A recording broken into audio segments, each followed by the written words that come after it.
Au Pays Basque et en Béarn-des-Gaves, le syndicat Biltagarbi s'est vu confier en janvier 2018 la gestion des déchets inertes, c'est-à-dire les déchets produits par les activités du bâtiment et des travaux publics comme les gravats, le béton, les tuiles ou encore les briques.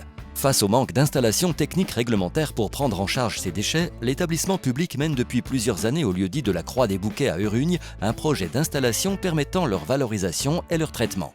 C'est le premier véritable centre maîtrisé avec des normes environnementales très satisfaisantes. Il y a eu beaucoup de travail autour de ce dossier, en partenariat avec le Conseil général, avec les services de l'État, qui permet d'avoir autre chose que des décharges sauvages qui, elles, n'ont aucune maîtrise et où il n'y a pas de tri, où tout est jeté de façon un peu ancestrale, mais absolument insupportable à l'heure actuelle.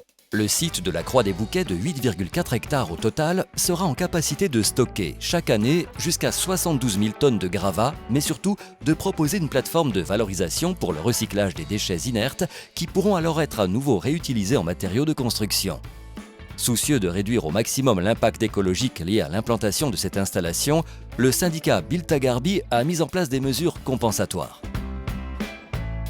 La loi maintenant amène ces projets, quand ils voient le jour, à prendre en compte ce qui pourrait bouleverser un peu la biodiversité du site et oblige, et c'est tout à fait normal, à prendre en compte des espèces sûrement plus fragiles, des espèces locales, et avoir des mesures de compensation sur un autre site ailleurs pour en fait que le dommage créé sur un lieu trouve sa pleine restitution sur une autre et que la protection de l'espèce soit assurée.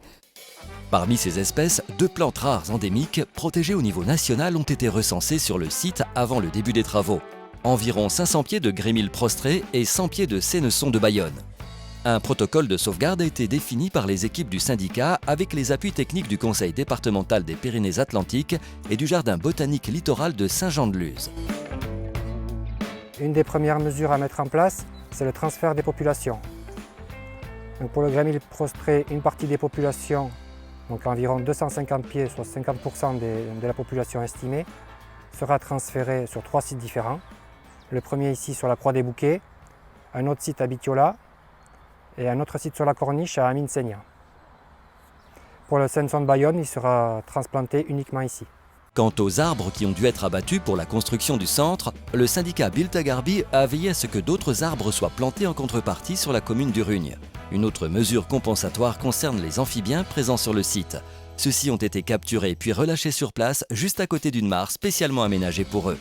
Idem pour les chauves-souris pour lesquelles des nichoirs ont été installés à proximité afin qu'elles continuent d'être présentes sur le site. Pour le syndicat Biltagarbi, ces mesures compensatoires garantissent la préservation et l'équilibre écologique des espèces végétales et animales.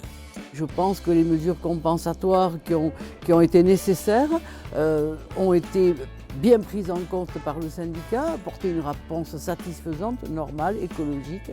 Et c'est en ça justement qu'on sort du sauvage pour rentrer sinon dans du civilisé, mais en tout cas de l'adapter à la situation actuelle. Il n'est pas question de mettre en péril des espèces faune ou flore, quelles qu'elles soient, mais bien de le prendre en compte et d'essayer de retrouver un équilibre.